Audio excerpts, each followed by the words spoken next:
wind that makes waves. But there's three things about the wind that's important. One is how fast the wind blows. So the faster the wind blows, the bigger the waves will be. The second is how long the wind blows for. If it blows for a few minutes, nothing will happen. But if it blows for a few hours or a few days, you will get big waves. Now, if you're going in the water and you see these dumping waves, you've got to get your timing right. But if you got your timing wrong and this big thing's about to break on you, don't stand there. Get underneath. Dive into the water, hands out, hug the bottom, and you'll be okay. When you come out, don't turn your back on the waves. Okay? People get whiplash all the time. They get hit, their neck goes back, they get hurt. Always look behind you and just get your timing right. So you should always body surf with one arm or two arms out in front of you. So if you go over, you hit your arms and not your head. When you see waves break and you see white water, that means the water's been let go. So all this white water is moving to the beach, okay? Now, you can't have water piling up on the beach all day long or else we'd all be underwater. It's got to go back out somehow. And that's when we start to get rips. And if you don't know what rips are, the easiest definition is I call them rivers of the ocean. And just like rivers, they sit in a deep channel between shallow banks, right? And they flow in one direction. Well, same with rips. Most rips sit in a deep channel between shallow sandbanks, and they take the water in one direction. And they're there to get that water back out. Now, to me, there's a really obvious rip in this picture. But if you don't know where the rip is, what you need to do is look here. There's lots of white water, but then there's a green gap. Now, I've got this nice saying called white is nice, green is mean. White is nice because the white water means it's shallow, you can stand up, that water brings you back to the beach, whereas these green gaps are deep water and they could be rips, so they're mean.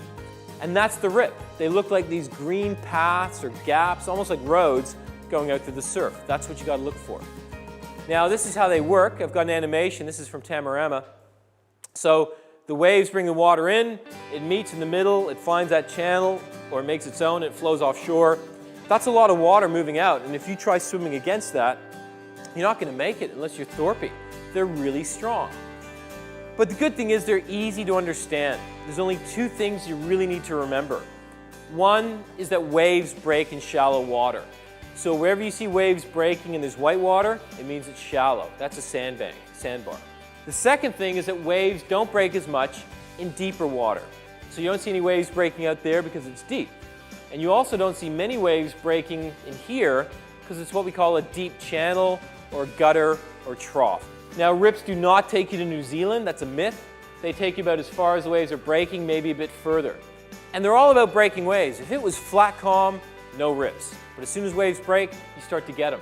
So if the waves were bigger, well, then the rip would go out further. Now, one of the things here I mentioned is that so many people get in trouble in rips because they actually look like great places to swim. They look safe. And every year we'll get a family from the country or from overseas, they'll go to the beach, they don't really know how beaches work, and they go, where should we put the kids in to swim? Well, that looks pretty nasty, we won't put them there.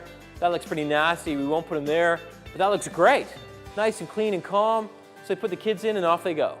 And then the parents go in and off they go as well. It happens every year. And that's one of the problems. A lot of people call rips rip tides. They're not a tide, okay? But rips are affected by the tide. So rips flow faster around low tide. So 2 hours either side of low tide, things are shallow, waves are breaking, the rips move pretty quickly. At high tide, things are deep, the channel isn't a big deal because it's deep and the rips can stop. All our surf beaches have rips, but if you go to the northern beaches, freshwater is a pretty flat beach, which is really good for learning how to surf. Now, it's always harder to spot these things from the beach.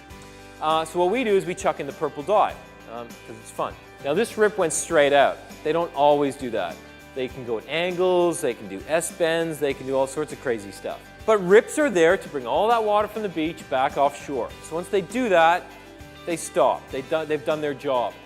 And in this case, all the water and all the dye went out, and it came back in with the waves, and it made a complete circle. So if you'd been stuck in that rip and you'd done nothing but just float, you would have had a nice little ride, but in a few minutes, you would have been standing up safe and sound in the sandbar. And that's why if you ever do get caught in a rip, don't panic.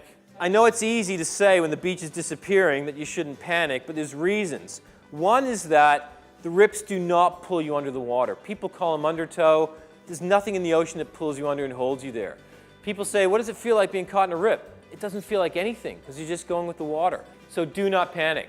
Panic is what drowns people. People get scared. It affects their breathing. You take in some water, you can drown in 30 seconds, okay?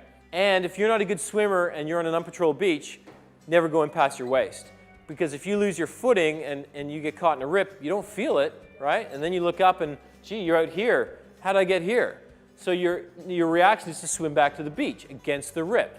And you swim, and you go backwards. And then you swim faster. And then you go backwards, and then you get tired, and you get scared. So don't swim against it. The best advice at the moment is just stay afloat, okay? Because we can all float. Even if you're not a good swimmer, our bodies are designed to float. Lay on your back, move your arms and legs. Signal for help from the lifeguards, lifesavers, surfers, right? Somebody will come and get you, but just stay afloat and relax. Swim between the flags. You must swim between the flags. If you don't, you need to know how to spot rips. That's the bottom line.